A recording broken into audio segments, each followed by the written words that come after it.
Oi pessoal, tudo bem? Direito com elas. Hoje nós vamos fazer mais um episódio do nosso Direito em Novelas para falar de um personagem que ficou marcado na Avenida Brasil, que é o Cadinho. Se vocês não se lembram, o Cadinho era interpretado pelo Alexandre Borges e ele tinha 3 famílias, exato, 3 famílias.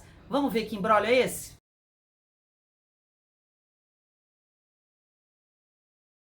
Então, pessoal, na Avenida Brasil, o personagem Cadinho, interpretado pelo Alexandre Borges, tinha 3 famílias, né? Então ele tinha família com a Verônica, uma outra família com a Noêmia e uma outra família com a Alexia.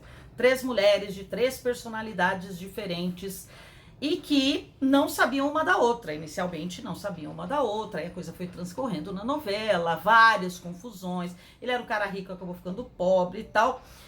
Aí as 3, obviamente, acabaram descobrindo tudo, quebraram um pau com ele, todas elas então ficaram amigas e decidiram que não iam mais ficar com ele de jeito nenhum e tal. Depois elas se desentenderam e começaram a se encontrar com ele escondido. E no final da novela houve aquele casamento múltiplo e todos ficaram juntos em perfeita harmonia. Muito bem, o que representa essa relação do Cadinho no direito de família? No direito de família nós temos no Brasil uma situação de monogamia, ou seja, a disposição legal é a monogamia. Então, o casamento é uma instituição prevista no Código Civil, porém, ela prevê que o casamento é monogâmico. Então, se você decide casar ou mesmo viver em união estável com uma pessoa, ou melhor dizendo, viver em união estável ou casar, tem que ser com uma pessoa de cada vez. Então, você não tem como ter essa união simultânea, e essa união simultânea ser considerada como válida ou jurídica neste momento no nosso ordenamento, tá? Paralelamente a essa situação, nós temos aí a defesa de muitos juristas e de boa parte da população, que é a questão de um direito de família multifacetado, né? Com a evolução da sociedade, esse grupo de juristas e essa parcela da sociedade brasileira entende que a gente teria que pensar a família sob vários aspectos, de várias maneiras, né?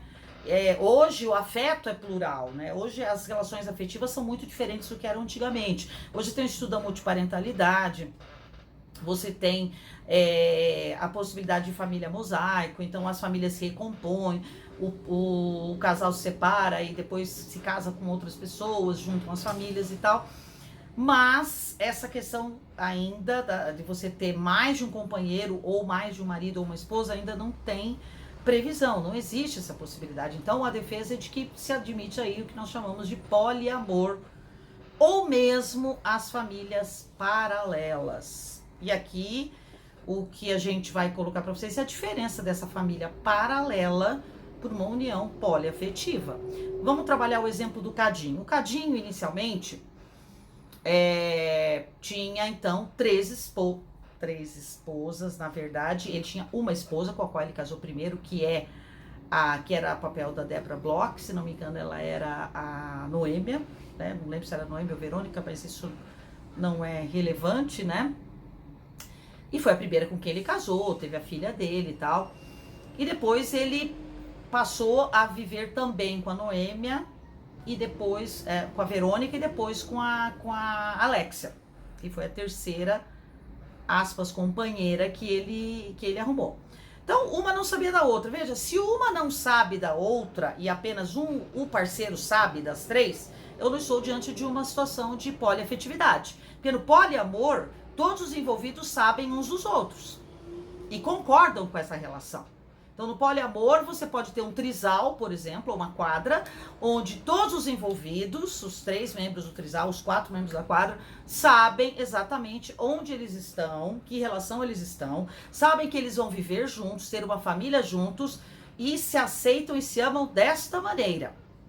Então, não há a questão de esconder uma pessoa da outra, esconder um companheiro do outro, não. No poliamor, todos os envolvidos, os companheiros no poliamor, sabem uns dos outros, convivem dessa maneira como uma família una, uma família única, onde todo mundo sabe bem exatamente a situação. Daí o nome poliamor. Você tem não um amor monogâmico, mas um amor múltiplo, né? Plural, né? Então, o poliamor vem daí. Então, no poliamor, você tem esse conhecimento exato dessa relação que todos estão vivendo e partilhando. Na família paralela, eu tenho uma outra situação, que seria o caso do Cadinho. No Cadinho, então, quando ele tem 3 famílias cujas esposas, né, não sabem da relação uma dele, Cadinho, com as outras, eu tenho famílias paralelas, o que a nossa lei também não admite. Tá? A família que você forma a partir do casamento é formada pelo casamento e aquela situação vai perdurar enquanto esse casal não se divorciar, não se separar e houver um outro início de uma outra relação.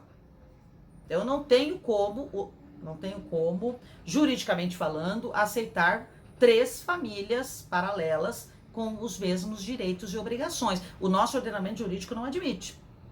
Né? Então, as famílias paralelas não são admitidas juridicamente. No caso das famílias paralelas, elas vivem em separado. Inicialmente, se a doutrina, os juristas falavam muito em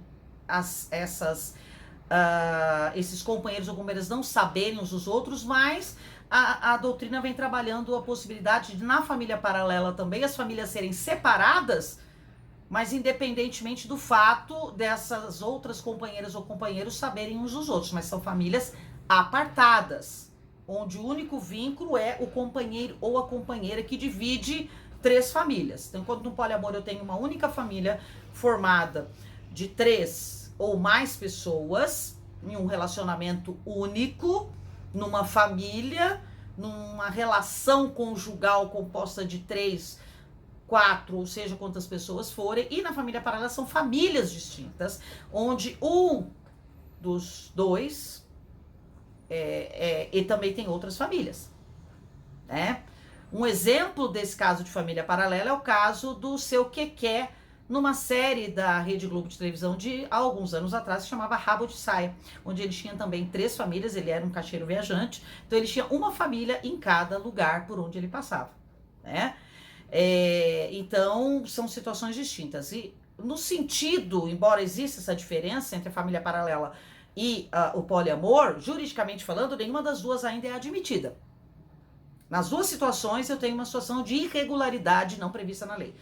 Porém, a jurisprudência já vem reconhecendo, em alguns casos, tanto a relação poliafetiva quanto as famílias paralelas. Sobretudo, no caso das famílias paralelas, quando se sabe a primeira mulher ou o primeiro marido sabe da existência do segundo ou do terceiro. Então, a jurisprudência vem interpretando o direito de família já de uma forma mais avançada que a própria legislação. Mas, juridicamente falando, como lei, dispositivo legal, nós não temos. Nós temos, sim, interpretação jurisprudencial e alguns casos já reconhecidos de direitos de uniões paralelas, famílias paralelas e de relacionamento poliafetivo. Então, é uma situação que caminha, muito provavelmente, para algum tipo de disposição legal, não se sabe ainda como, né?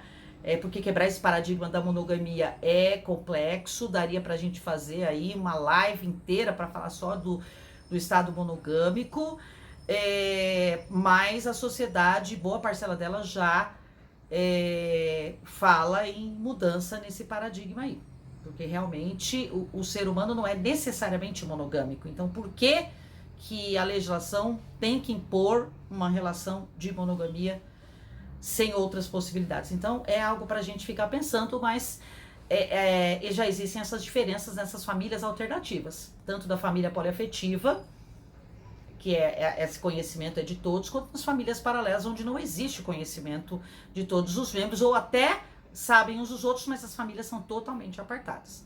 Então, por enquanto, Cadinho e Quequé ainda vão ficar nas histórias, porque juridicamente falando não há previsão. Então os casais, os trisais, as quadras, as famílias paralelas que quiserem buscar seus direitos vão ter que buscar socorro no judiciário. É isso, pessoal, espero que vocês tenham gostado. Continuem divulgando o nosso canal para os seus amigos, para os seus colegas de turma, para os seus colegas do escritório, Continuem acompanhando nossos vídeos, nós estamos com novidades, aulas de inglês jurídico agora com a professora Thaís. Acompanhem, estamos aí perto de alavancar ainda novos inscritos para o nosso canal e a gente conta com vocês para isso. A gente está aqui para ajudar vocês, tentando passar um pouquinho do direito numa linguagem mais simples e mais didática para todo mundo. Beleza, pessoal? Já tem encontro marcado na semana que vem. Um beijo, até lá!